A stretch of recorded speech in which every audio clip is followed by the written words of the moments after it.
What's up, I'm Sam Basher, welcome to SourceFedNERD. Hey, I'm Maud Garrett, and here's what you can expect from us today. We're going to tell you how to win a freaking island thanks to video games. Man of Steel 2 is permanently put on hold. Don't say that. I have to, it's the news. A developer is in hot water trying to steal from the giant app maker Machine Zone, and YouTube Gaming launches today. Yay! To kick things off, there has been a rumor going around that George Miller, director of groundbreaking sequels such as Babe, Pig in the City, Happy Feet 2, and Mad Max Fury Road, has been sought out to direct the sequel to Man of Steel. Hey, if you need a sequel, George is your man. Before we all freak out about the idea about how awesome and breathtaking a George Miller Superman movie would Well, it be. is going to be because, you know, he did the Fury Road, so he knows action, adventure, be like zoom, zoom, he'd be like We must warn you that Warner Brothers does not have a plan for a Man of Steel sequel. What, at all, ever? No.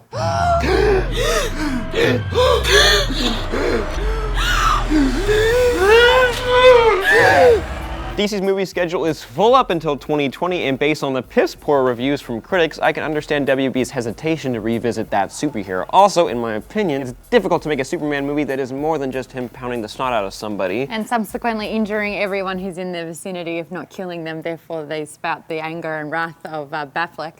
Oops. I could be underestimating the everyday casual viewer, but what do you guys think? Would you guys want to watch another solo Superman movie? Does George Miller get you guys excited? Not the way that it gets you excited.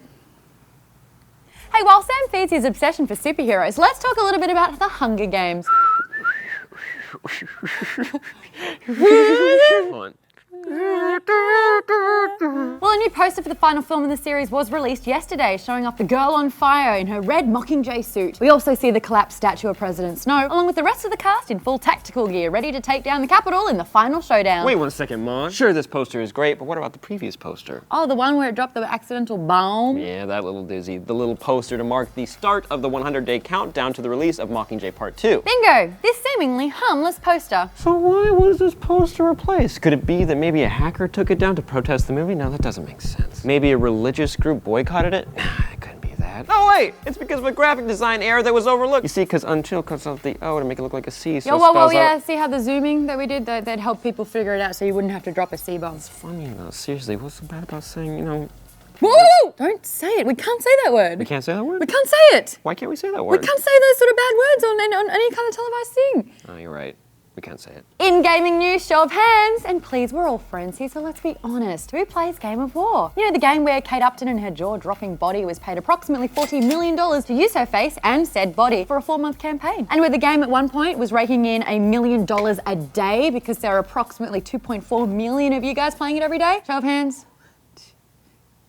Now that you're all caught up on the game and its whopping success, I'll tell you about the game developers behind it, which you may or may not know is Machine Zone, the self-proclaimed leader in free-to-play MMOs and a company valued to be worth $6 million. That's billion. Billion with a B. They recently let go of employee Jing Zhen, a developer who, upon learning the news, did something that could ruin him. Zheng decided to download over 100 files containing proprietary information from the company's confidential database, which could include coding, app processes and methods used in production, pretty much everything used to make a billion-dollar company.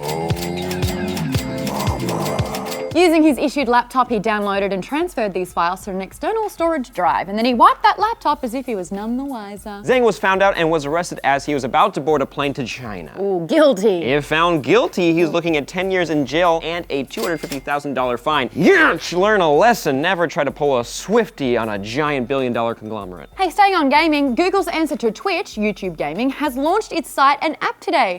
Its aim is to succinctly organize the insane amount of gaming content pouring into their service on the daily. Over 25,000 gaming titles will have their own dedicated page, and on that will showcase all of the relevant live streams happening on said title. It also has its own search results to streamline directly related content. The foundation of the service will be live streams. Streaming quality has been boosted to 60 frames per second and includes smoother fast forwarding. I have a feeling this is a huge to Amazon, who outbid Google in obtaining Twitch in August last year for a whopping $970 million. So it seems that Google has decided to invest these funds internally into building a direct competitor instead. So if you're in the US and UK, you can check out that service today. In the last bit of news for the day, Square Enix is giving away the ultimate prize for one of the lucky players who pre-orders the day one version of Just Cause 3. Can you guess what it is? Exclusive. That's right, an island. Hold on, an island? Yeah, a freaking island. Like, oh, if I was stranded on a deserted island with 3 friends. Yeah. Like an Yeah. Why? What kind of island? Why? Excuse me. Okay. Sam? I'm on an island. What's your remember? I am on an island. I am on an island. I'm on an island. You good, buddy? Yes. Did you get it all out of your system? Yes. Where did you go? My private island. What would you still want an island? Yes, why would I want 2 islands? Okay, let's talk about this really honestly here. The guidelines state that the island may not be habitable and may only be accessible by boat. Do you even have a boat? No. Okay, so if you're a more reasonable person and trying to get to an island which may not have anything on it, or you had to probably fly like 17 flights and buy a boat so you can actually get to your own island, maybe think about the alternative prize, $50,000 of hard cash. Cash in your hand where you can be like, $50,000. Mine. Car. I can buy this. I can buy clothes. I can buy Sith pussy shirts. Like, you know, that's money. I don't know, man. I just think if you're practical, you take the money. If you're a doomsday prepper or my new best friend, get the island. All you have to do is come up with the most creative ways to destroy the environment in Just Cause 3 in the first 90 days of its release. Easy. Yeah, nuke. Or creative. All right. All right, a spew nuke. See, better. Did you say a new best friend? Yes. Okay. So guys, what do you think? Is this easy? Would you want the island or the money? Have you checked out YouTube Gaming? Would you want to see a Babe Superman crossover movie? Do you want to be Sam's new best friend since he doesn't want me anymore? Hey, peeps in the LA area, want to see a movie with the SourceFed crew? We're hosting a ticket giveaway to a special screening of The Visit, and we're all going to be there. Whether you like it or not. So for your chance to get a ticket, check out the link in the description and enter to win. Come hang out with us. This is Mon. This is Sam. Bye. Just because he isn't a Sith Lord like Emperor Palpatine or Darth Vader doesn't mean he's not in tune with the Force or kind of hold it and grasp it and use it against people. I think they like the Joker. I think he might be in this season. I got a subtle hint about that. Now, listen, this kid ain't a bad Joker. I'm probably not gonna be disappointed by this Jerome Velasca and his portrayal of the clown prince of crime. My only question is why? Or better, how? How was this Joker created in this Gotham world?